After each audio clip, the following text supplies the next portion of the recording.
오늘 봉독할 말씀을 가지고 평안하냐라는 제목으로 말씀을 함께 나누도록 하겠습니다. 오늘 말씀을 듣고 예배를 드리러 오는 여러분 모두의 삶 가운데 여러분 평안하십니까? 여러분 평안하십니까? 진짜로 평안하십니까? 네, 진짜라고 물었을 때는 대답 소리가 점점 작아지죠. 우리 박명환 집사님 평안하십니까? 평안하실 것이고 오늘 예배 후에 더 평안을 얻게 될 줄로 믿습니다.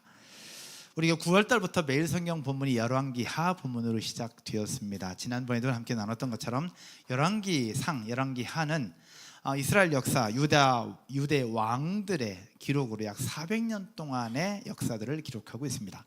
열왕기상은 솔로몬의 통치 이후부터 북이스라엘의 아합 왕까지 약 120년 정도로 기록한 책이라고 말씀드렸고, 열왕기하는 아합 이후 북이스라엘의 아하시아 왕 때부터 남유다의 멸망까지 약 270년 정도의 역사를 기록하였다라고 말씀을 드렸습니다. 오늘 여러분들과 함께 나눌 내용은 열왕기하의 9장 부분인데요, 9장 부분은 엘리야 시대가 지나가고 엘리사에서 예후로 넘어가는 그 시대적 배경을 다루고 있습니다. 그래서 오늘 본문은 하나님의 사람, 하나님께서 왕으로 세운 예후가 역사를 이루는 그 장면을 보여주고 있는데, 하나님께서 예후에게 사자를 보내시면서 예후에게 기름을 부어 그를 왕으로 삼습니다. 그리고 그에게 하나님께서 명령하시는 내용부터 함께 좀 보려고 합니다. 열왕기하 9장 6절의 말씀을 함께 한번 보겠습니다. 열왕기하 9장 6절에 예후가 일어나 집으로 들어가니 청년이 그의 머리에 기름을 부으며, 이 청년은 엘리사 선지자가 보낸 사람입니다. 청년이 그의 머리에 기름을 부으며 그에게 이르되, 이스라엘 하나님 여호와의 말씀이 내가 내게 기름을 부어 여호와의 백성 곧 이스라엘의 무엇으로 삼느니? 왕으로 삼느니. 예후를 이스라엘의 왕으로 삼는 장면입니다. 7절 여러분이 한번 읽을까요? 7절 같이. 너는 내 주 아합의 집을 치라. 내가 나의 종 곧 선지자들의 피와 여호와의 종들의 피를 이세벨에게 갚아주리라. 아멘. 결국 하나님께서 예후를 북이스라엘 왕으로 세우면서 주신 첫 번째 명령이 무엇이냐? 아합의 집을 치라는 것이었습니다. 아합의 집안을 멸절시키라는 명령이었습니다. 심판하시겠다는 얘기죠. 이에 왕이 된 예후는 하나님 명령에 따라 한 무리를 이끌고 이스라엘 지방으로 출발을 합니다. 근데 그때 당시 아합과 이세벨의 아들이었던 요람 왕은 아하시아와 동맹을 맺고 길르앗 라못을 지키고 있었지만 예후를 만나기 직전까지 이런 낌새를 차리지 못했습니다. 이스라엘의 망대를 지키던 파수꾼이 멀리서 예후가 군대를 이끌고 오는 장면들을 목격을 합니다. 그러면서 자신의 왕 요람에게 보고를 해요. 그랬더니 요람은 기병을 보내면서 질문을 하게 합니다. 그 내용이 오늘 읽은 본문 18절 19절의 내용입니다. 18절 19절. 한 사람이 말을 타고 가서 만나 이르되, 왕의 말씀이 아합과 이세벨의 아들 아람 왕이 했던 이야기입니다. 왕의 말씀이 무엇이라고? 평안하냐 하시더이다. 물어요. 평안하냐고 묻습니다. 하매 예후가 이르되, 평안이 내게 상관이 있느냐? 내 뒤로 물러나라 하니라.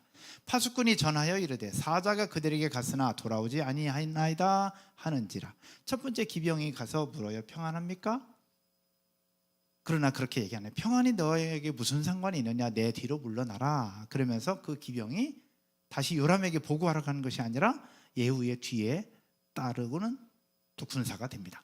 그랬더니 요람 왕이 한 사람을 또 보내요. 그 기병을 또 보냅니다. 그것이 19절의 내용입니다. 여러분이 한번 읽을까요? 다시 한 사람을 말에 태워 보내었더니 그들에게 가서 이르되, 왕의 말씀이 평안하냐 하시더이다. 하매 예후가 이르되, 평안이 내게 상관이 있느냐? 내 뒤를 따르라 하더라. 아멘. 여기에서만 반복되는 단어가 있죠. 뭐예요? 평안이라는 단어입니다. 평안하냐? 평안이 너한테 무슨 상관이 있느냐? 평안하냐? 평안이 너한테 무슨 상관이 있느냐? 여기에서만 4번이 반복이 됩니다. 이후에 잠시 후에 또 보겠지만 요람 왕과 예후가 만났을 때 또 똑같이 평안하냐라고 물어요. 그리고 나서 이세벨을 만났을 때 이세벨도 똑같이 그 장면 속에서 평안이라는 단어가 또 반복됩니다. 즉, 이 한 장도 되지 않는 이 본문 속에 평안이라는 단어가 7번이나 반복되고 있다는 겁니다. 왜 성경은 그 전쟁 상황 속에서, 지금 전쟁이 촉발된 그 상황 속에서 평안하냐라는 질문을 계속해서 반복하고 있고 그 단어를 얘기하고 있는 걸까?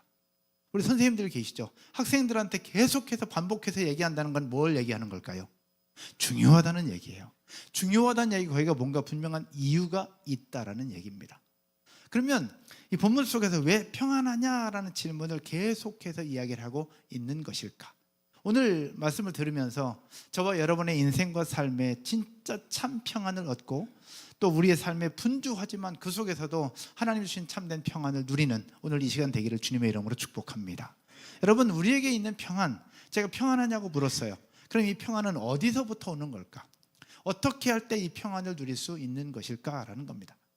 그리고 오늘 아람 왕이 보낸 기병들이 예후에게 평안하냐고 물었을 때 예후는 평안하냐 안 하다라고 얘기하면 되겠는데 평안이 너한테 무슨 상관이 있느냐라고 왜 반문해서 이야기를 하고 있느냐라는 겁니다.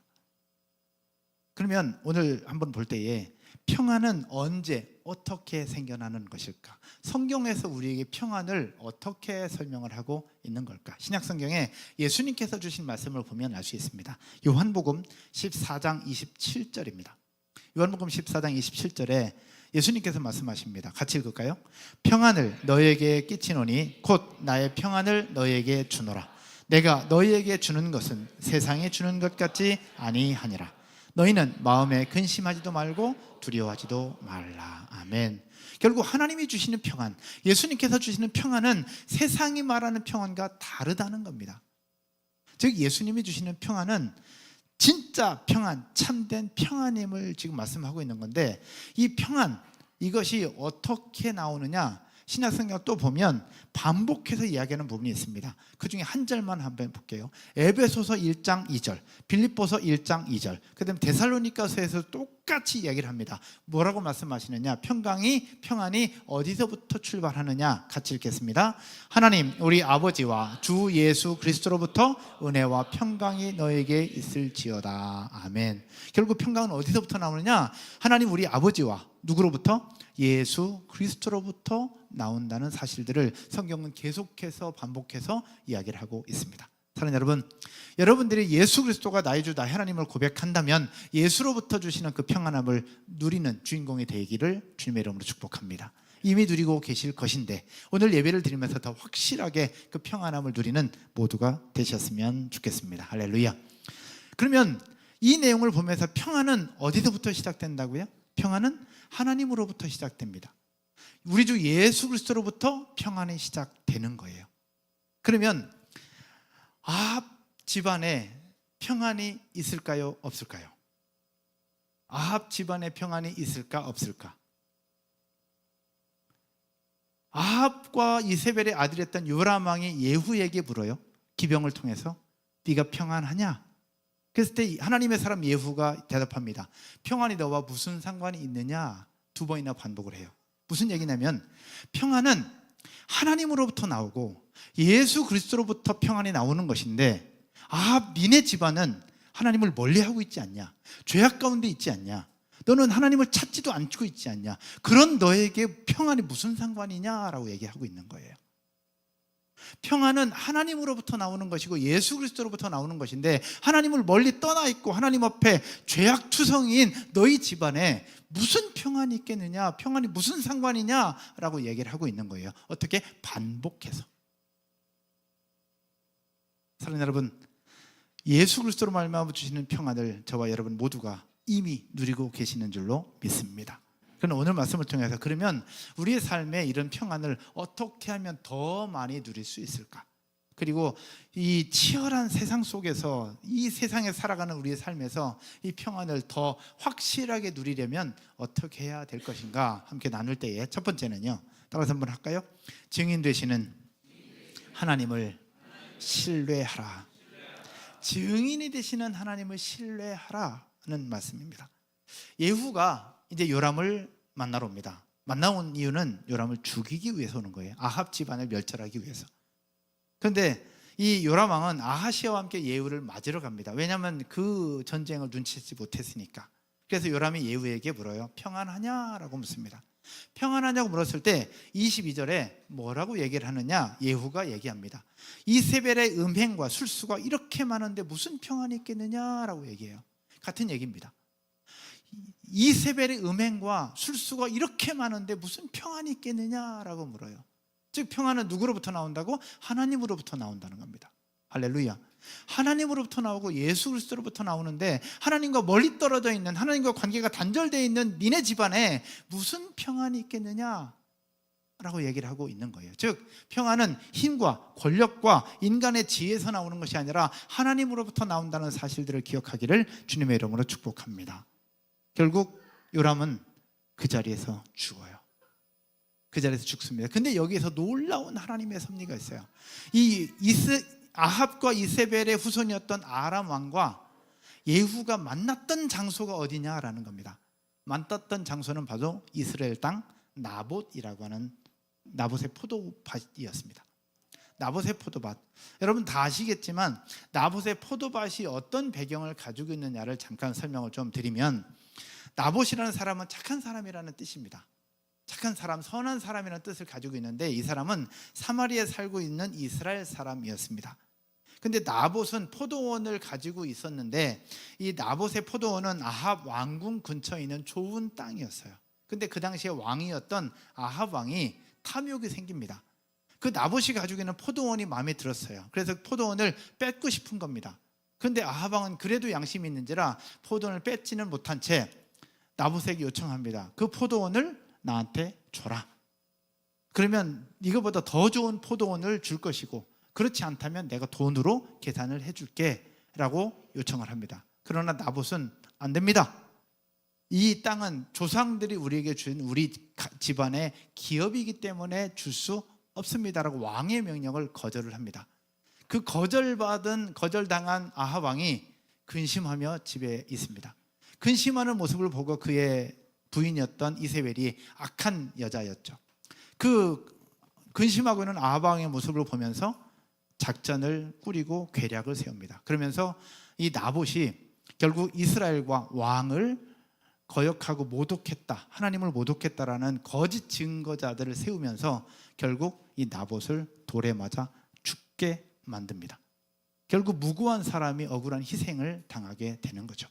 결국 돌에 맞아 죽고 나서 나봇은 길가에 버려져서 사람들에 의해서 또 짐승들에 의해서 피를 핥아먹는 억울한 죽음과 슬픈 죽음을 맞이하게 돼요. 그 모습을 보면서 엘리야가 예언을 해요. 이 나봇이 길가에서 피를 흘리면서 이 피를 개가 핥아먹은 것처럼 아합과 이세벨 니네 후손들이 똑같이 그렇게 될 것이다 라고 엘리야가 열왕기상 21장에서 예언을 하고 있는 내용이 뒷배경인데, 지금 그런 상황 속에서 아합과 이세벨의 후손인 아람과 예후가 만났던 장소가 나봇의 포도원이었던 거예요. 거기에서 아합과 이세벨의 아들이었던 아람이 죽어요. 여러분, 여기에서 중요한 한 가지 사건이 있습니다. 죄 없이 억울하게 죽임을 당한 나봇, 그리고 그의 아들들의 피가 있었던 그곳 나봇의 포도원에서 두 사람이 동시에 등장을 합니다. 동시에 등장을 해요. 즉 나봇을 죽인 원수의 아들 아람과 그를 죽인 하나님의 사람 예후가 동시에 한 날 한 장소에 그곳에서 만납니다. 여러분, 이게 우연일까요? 아닐까요?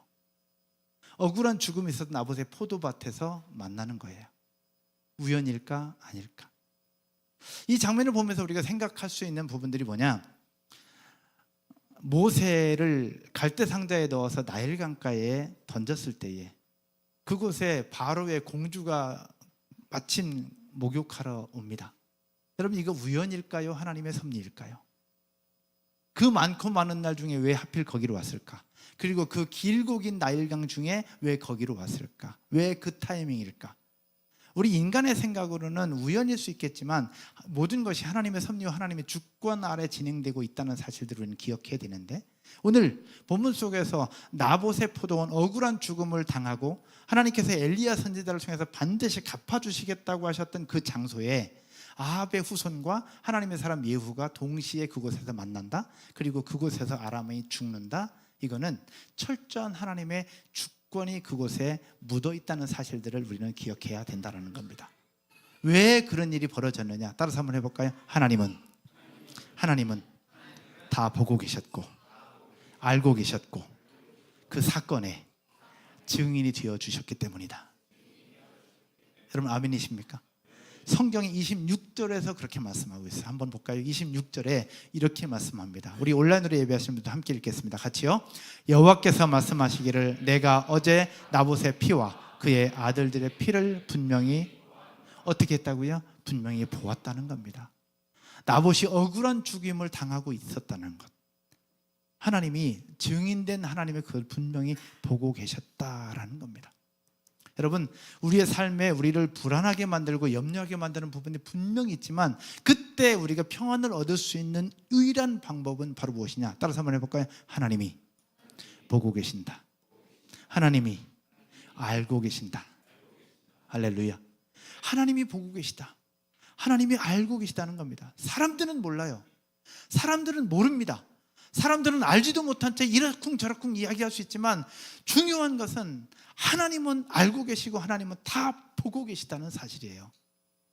이 사실을 안다면 지금 현재의 모습 속에서는 억울할 수 있고 답답할 수 있지만 그 속에서도 평안을 얻을 수 있다는 겁니다. 여러분이 얼마나 열심히 살고 있는지, 얼마나 노력하고 있는지, 얼마나 최선을 다하고 있는지 하나님은 보고 계시다는 사실입니다.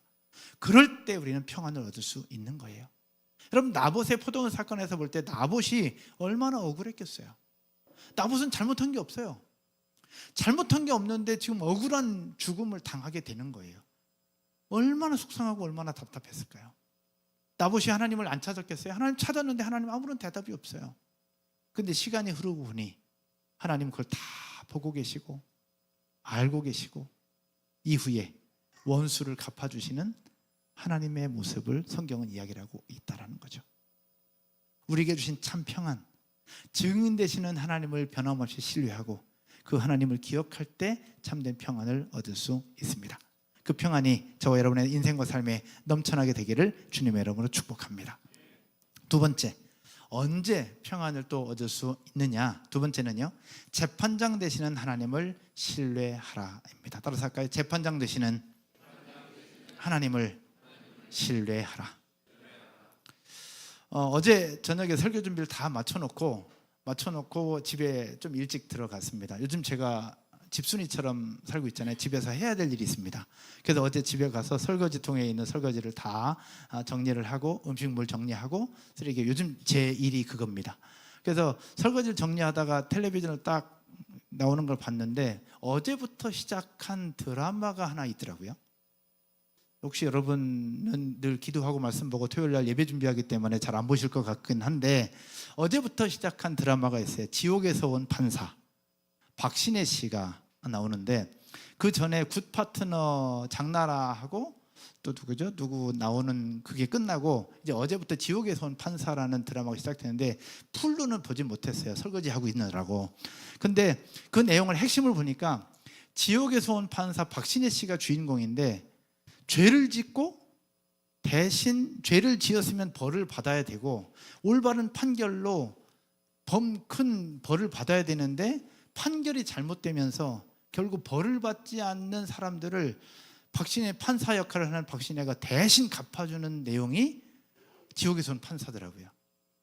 그래서 오늘 아침에 와서 설교를 좀 더 정리했어요. 이 내용을 추가했어요. 제가 추가했어요. 왜냐하면 오늘 본문 속에서 나오는 하나님의 모습이 그 모습이에요. 억울한 죽음을 당한 나봇을 대신해서 갚아주는 사람이 아무도 없었어요. 당시에 여러분 나봇의 포도원 사건을 볼 때 나봇은 잘못한 게 없었습니다. 그냥 소신대로 얘기했고 조상이 물려준 기업이기 때문에 난 줄 수 없다고 얘기를 했어요. 근데 아합왕은 그렇다 쳐. 근데 그의 부인 악녀였던 이세벨이 온갖 힘과 권세와 권력으로 밀고 넘어 들어오는 거예요. 거기서 나봇은 한없이 작았을 거예요. 한없이 작아. 하나님 앞에 열심히 기도했을 것인데 하나님은 아무런 답이 없으세요. 그랬을 때 나봇의 입장에서 어떠했겠냐고요. 분명히 저 사람이 잘못하고 있는 건데 자기는 그걸 뒤집을 힘이 없어요. 아무런 힘이 없어. 그냥 억울하게 당하고 있는 거예요. 자신뿐만 아니라 자신의 아들들까지 죽임을 당하게 되니까. 너무 고통스러운 그 순간이에요. 누군가 좀 대신 갚아줬으면 좋겠는데 아무도 대신 갚아줄 수 있는 사람이 없는 거예요. 어제 지옥에서 온 판사의 모습을 보면서 좀 잔인하기도 한데 너무 통쾌한 거예요. 이 사회에서도 보면 정말로 선하게 열심히 사는 사람들이 있는데 승승장구하는 사람들은 힘과 권력과 돈을 가지고 있는 사람들이, 온갖 불법을 행하고 있는 사람들이 더 승승장구하고 있는 것 같아. 그거 보면 다 뒤집고 싶고 뭔가 갚아주고 싶은데 갚을 힘이 없어요. 저는 오늘 본문 속에서의 나봇의 모습도 그러했던 것 같아. 그런데 이것을 대신 갚아주신 분이 나와요. 그분이 누구냐? 바로 우리의 창조주 하나님이시였습니다. 할렐루야. 성경을 한번 볼까요? 26절에 성경은 이렇게 보여주고 있습니다. 여호와께서 말씀하시기를 내가 어제 나봇의 피와 그의 아들들의 피를 분명히 보았노라. 분명히 보셨다고 얘기해요. 그러면서 이렇게 말씀합니다. 다 같이 읽을게요. 여호와께서 또 말씀하시기를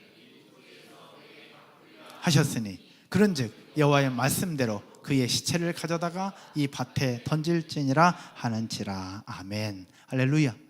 누가 갚아주시겠다는 거예요? 하나님이 대신 갚아주시겠다는 거예요. 다 봤다는 거예요. 하나님이 다 보시고 그의 억울한 죽음과 억울한 희생을 하나님이 다 보셨기에 이제는 증인이 되어주신 것을 넘어서 갚아주시겠다는 거예요. 어떻게? 지옥에서 온 판사가 아니라 창조주 하나님의 판사, 재판장이신 하나님이 대신 갚아주시고 최종 판결을 이루시겠다고 주시는 하나님의 분명한 말씀이었어요. 원수가, 로마서의 말씀처럼 원수 갚는 것이 내가 있으니 내가 대신 갚으리라. 사랑하는 여러분, 그 결과 어떻게 돼요? 아합과 이세벨의 아들이었던 아람 왕이 죽임을 당한 이후에 포도밭에 던져져서 개들에게 그의 피가 핥게 됩니다. 그리고 이후에 읽지는 않았지만 30절 이후에는 아합 왕의 부인이었던 이세벨이 자신의 신하들에 의해서 던짐을 당해요. 던짐을 당하면서 성경에 이렇게 얘기를 해요. 같이 볼까요? 33절과 36절입니다. 같이 읽겠습니다. 이르되 그를 내려 던지라 하니 내려 던짐에 그의 피가 단과 말에게 튀더라. 예후가 그의 시체를 밟으니라. 이세벨의 시체를 그렇게 했다는 거예요. 하나님이 지금 예후를 통해서 그렇게 갚아주고 계시는 거예요. 36절 한 번 더 읽겠습니다. 36절 예후가 이르되 이는 여호와께서 그 종 디셉 사람 엘리야를 통하여 말씀하신 바라 이르시기를 이스라엘 토지에서 개들이 이세벨의 살을 먹을지라. 이 예언이 그대로 이루어지고 있는 거예요. 지금 누가 갚아주고 계시느냐? 재판장 되시는 하나님이 최종 판결을 때리시면서 갚아주고 계시는 그 장면입니다. 사랑하는 여러분, 아합과 이세벨의 죄는 물론 가문의 죄를 끊지 못한 요람 왕에게도 그 죄값을 치르게 하심으로 나봇과 그의 아들들의 억울함을 풀어주시는 하나님, 더 나아가서 원수를 갚아주시는 하나님, 그렇게 이스라엘은 참된 평안을 얻게 되었습니다. 그 하나님을 믿고 섬기는 저와 여러분의 삶에도 이런 참된 평안을 얻게 될 줄로 믿습니다. 여러분, 진정한 평안은 어디서부터 시작되느냐? 힘과 권력과 돈과 명예가 아닙니다. 참된 평안은 우리 증인 되시는 하나님, 우리 모든 삶을 다 보고 계시는 하나님을 변함없이 신뢰할 때 참된 평안을 얻을 수 있습니다. 할렐루야. 더 나아가서 대신 갚아주시는 하나님, 재판장 되시는 하나님을 신뢰하며 그 하나님 앞에 꼭 붙어 있을 때 참된 평안을 얻을 수 있습니다. 말씀의 결론을 맺으면서요, 성경을 연구하다 보니까 재밌는 장면이 하나 있었습니다. 그것이 무엇이냐?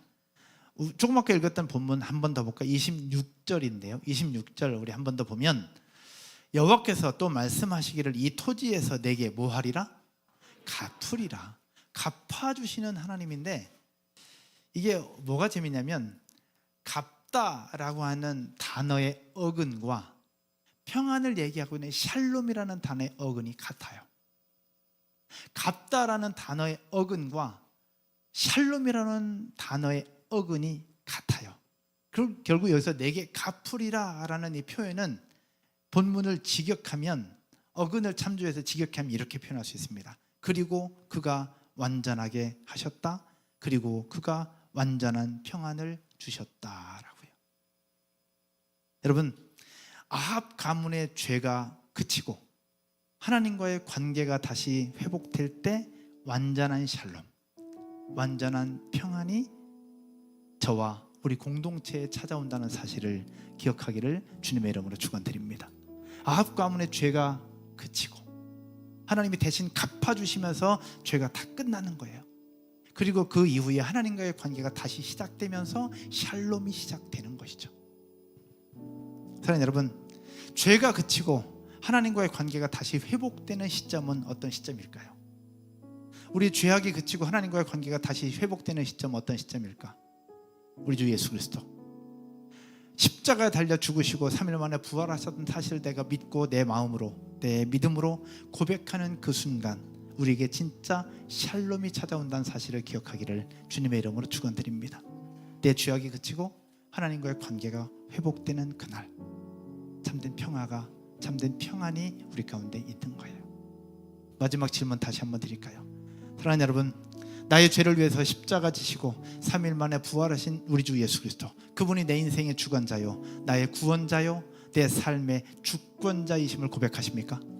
그것을 고백한다면 이미 여러분 모두에게 하나님 주신 참된 평안을 주신 줄로 믿습니다. 그 하나님을 신뢰함으로 참된 평안을 누리시기를 주님의 이름으로 축복합니다. 우리 명화 집사님 평안하십니까? 아멘이시죠. 철규 집사님 평안하십니까? 아멘. 성은 집사님 평안하십니까? 브리드로 세워지는 원석 세 집사님 평안하십니까? 이 평안을 누리시고 이 평안 속에 참된 하나님 주신 귀한 사명을 잘 감당해 나가는 저와 여러분 모두가 되기를 주님의 이름으로 축원드립니다. 자리에서 한번 일어나셔서 우리 찬송 하나 드리면서 우리 기도하십시다. 나의 영혼이 잠잠히 하나님만 바라며. 우리 삶에는 수많은 유혹들이 있습니다. 수많은 고통이 있습니다. 포도원을 빼앗길 뿐만 아니라 자신의 목숨까지도 잃었던 나봇이 너무나도 억울한 죽음을 당할 때 이런 모습이 우리 삶 가운데도 여전히 펼쳐집니다. 어제도 한 집사님 오셔서 함께 여러 이야기들로 자기의 삶의 고민과 힘든 부분을 함께 나누는데 제 마음이 너무 아팠어요. 정말로 충성스럽게 하는데 어려우면 계속 되는 거예요. 그래서 함께 기도해드리면서 그랬어요. 우리 하나님으로부터 떠나지 말자. 아무리 억울하고 아무리 속상하고 아무리 괴로워도 하나님에게 붙어있자. 결국 평안은 하나님과의 관계 속에서 나온다는 것. 우리 그 하나님을 바라보고 그 하나님을 찾으며 우리 나아가십시다. 같이 고백하죠. 나의 영혼이 잠잠히